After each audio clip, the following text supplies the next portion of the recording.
저번 시간에 제가 이제 아즈테카의 건국 신화와 인신공의에 대한 이야기를 해드렸는데요. 오늘은 아즈테카가 이제 멸망하는 과정에 대한 이야기를 해보려고 합니다. 이 아즈테카가 멸망하는 과정, 그러니까 스페인이 침략하는 과정에서 우리가 기억해야 될 인물이 두 명이 있습니다. 침략자인 코르테즈와 옆에서 보조를 해줬던 말린체라는 여성입니다. 말린체라는 여성이 사실은 아주 흥미로운 인물 중에 하나인데요. 이 말린체라는 여성은 코르테즈의 정부가 되어서 통역을 맡고 코르테즈가 아즈텍을 멸망시키는데 많은 기여를 한 그런 여성입니다. 지금 멕시코 주민의 대부분을 차지하고 있는 이 메스티소, 이 메스티소의 어떻게 보면은 시초 중에 하나가 코르테즈와 말린체 사이에서 나온 아들이라고도 볼 수 있습니다. 이 말린체라는 여성에 대해서는 여전히 평가가 엇갈리고 있는데 건국의 어머니라고 보는 평가가 있고 스페인의 앞잡이가 된 배신자라는 극단적인 평가도 있고요. 겁탈을 당한 비운의 여인이라는 그런 평가도 있게 되는 거죠. 실제로 제가 이제 멕시코에 갔을 때 말린체에 대한 이야기가 궁금해서 자주 물어봤던 것 같아요, 친구들한테. 근데 그럴 때마다 그 사람들이 이야기를 할 때 꼭 그냥 말린체라고 하지 않고 항상 욕을 하면서 부르더라고요. 그만큼 현재 멕시코인들에게 말린체라는 여성은 그다지 좋은 이미지는 아닌 것 같습니다. 하지만 저는 그러한 평가가 좀 박하다라고 생각을 하는 편인데, 자, 왜 그런지는 이제 한번 말린체의 인생 이야기를 들어보시죠. 자, 말린체는 아즈테카와 동일한 언어인 나우아어를 사용하는 하나의 작은 부족의 귀족의 딸로 태어났습니다. 그런데 이 아버지가 죽은 이후에 친엄마가 재혼을 하게 되는데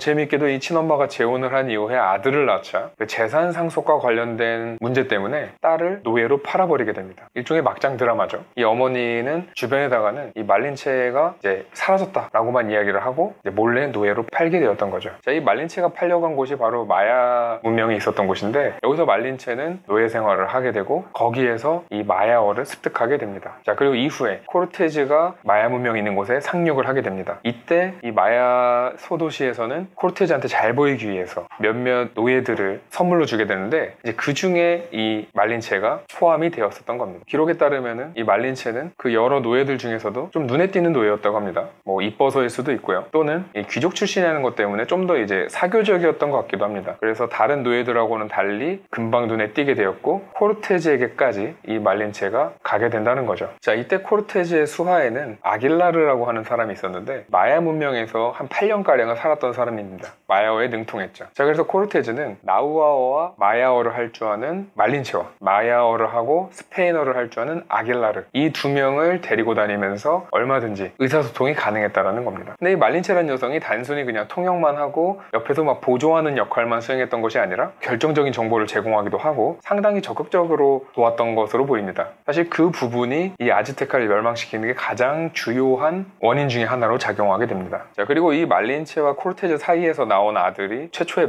메스티소다라는 이야기도 있는데요. 아즈텍이 멸망한 이후에 말린체는 애를 가지게 되었고 그때 태어난 사람이 마르틴이라는 코르테즈와 말린체의 아들이 됩니다. 시기상으로 아즈텍이 멸망한 이후에 태어났기 때문에 아마 그 전에 많은 메스티소들이 이미 나타났을 것으로 보고 있습니다. 그래서 최초라고는 할 수 없겠죠. 다만 상징성이 있을 뿐이지. 하지만 그렇다고 말린체가 코르테즈하고 결혼을 한 건 아닙니다. 코르테즈는 말린체가 자신의 아들을 낳았음에도 불구하고 부인으로 받아들이지 않았고 오히려 자기 부하 장군 중에 한 명에게 말린체를 줌으로써 말린체는 그 사람과 결혼을 하게 되었고 그 사람과의 사이에서도 딸을 낳게 되었고 말린체는 그 이후 상당히 젊은 나이로 죽게 됩니다. 자, 이랬을 때 과연 우리가 말린체를 어떻게 바라볼 것인가 라는 거죠. 자, 일단 말린체는 자유로운 몸은 아니었습니다. 자기가 원해서 협력을 한 것도 아니라고 볼 수 있겠죠. 살기 위해서는 아마도 협력을 해야만 했을 겁니다. 말린체를 배신자라고 얘기하는 게 쉽지 않았을 수 있죠. 물론 우리가 같은 논리를 친일파한테도 적용할 수 있겠죠. 일본에 협력할 수밖에 없었던 사람들을 가지고 우리가 비난할 수 있겠느냐라는 건데, 자, 말린체는 조금 더 다르다고 볼 수 있습니다. 자, 일단 말린체는 아즈테카 부족이 아니에요. 아즈테카는 말씀드렸지만 여러 부족들이 느슨하게 연결된 제국의 형태를 띠고 있었고